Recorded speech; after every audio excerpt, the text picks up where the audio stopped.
بسم الله الرحمن الرحيم. في ناس كتير بتتفاعل مع الفيديوهات بتاعتي، وفي مواطن مصري عايش في هولندا أرسل مجموعة من الاقتراحات لحل الأزمة الاقتصادية على الخاص. المواطن اسمه إبراهيم الأباري، مصري عايش في هولندا، بعت رسائل صوتية بصوته لحل الأزمة الاقتصادية. تشوفها كده. الو، السلام عليكم. اعرفك بنفسي، ابراهيم محمد الاباري، مصري مقيم في هولندا من 33 سنه.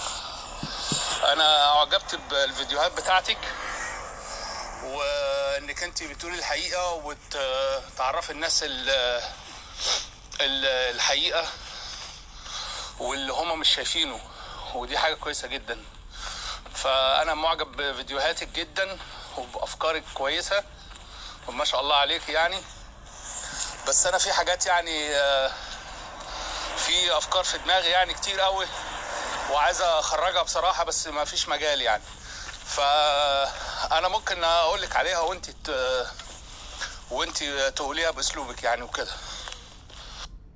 يعني ابسط حاجه مثلا ازمه اللحوم والدواجن في مصر يعني. دي ابسط حاجه الواحد ممكن يتكلم عنها. يعني مثلا انا رايي الشخصي ان مثلا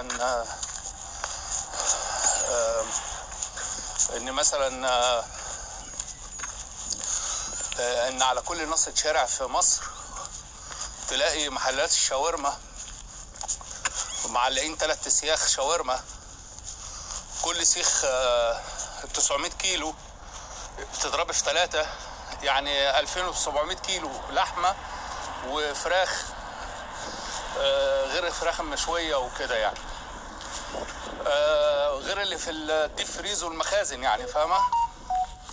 فده استهلاك جامد جدا. يا اما التاجر اللي عنده محل شاورما مثلا بيروح للمزرعه بتاعت الفراخ، بياخد الكميه كلها وبيدفع الثمن اللي هم يقولوا عليه. عشان كده التاجر اللي هو محل الفراخ او اللحمه او كده بيحبذ اللي هو اللي بيدفع له اكتر، اللي بياخد كميات اكتر.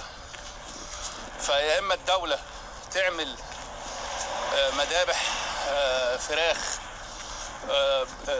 وتوفر للشعب اكتر، يبقى دي المذابح بتاعت الفراخ دي تكون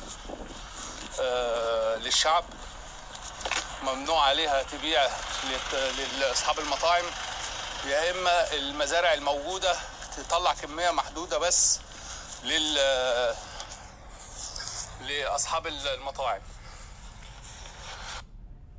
وبالنسبه للتعليم، هو اللي بيهلك الدخل الاسره في مصر، التعليم والصحه.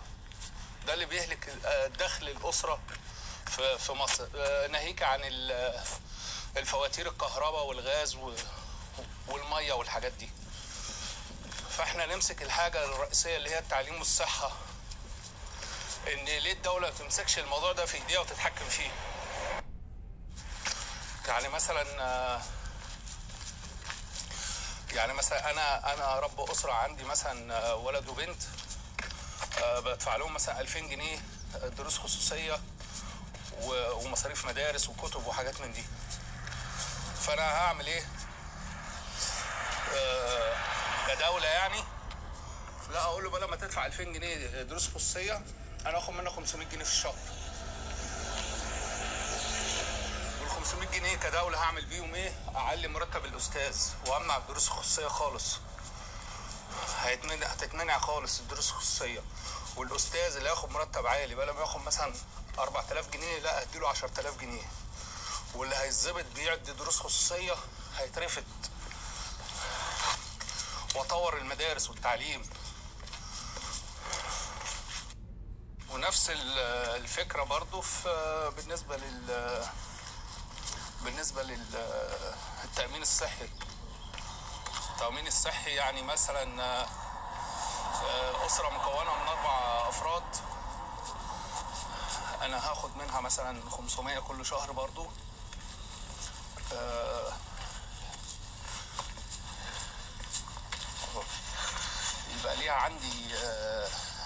علاج ببلاش وعمليات ببلاش، واطور المستشفيات واجهزه واجهزه حديثه.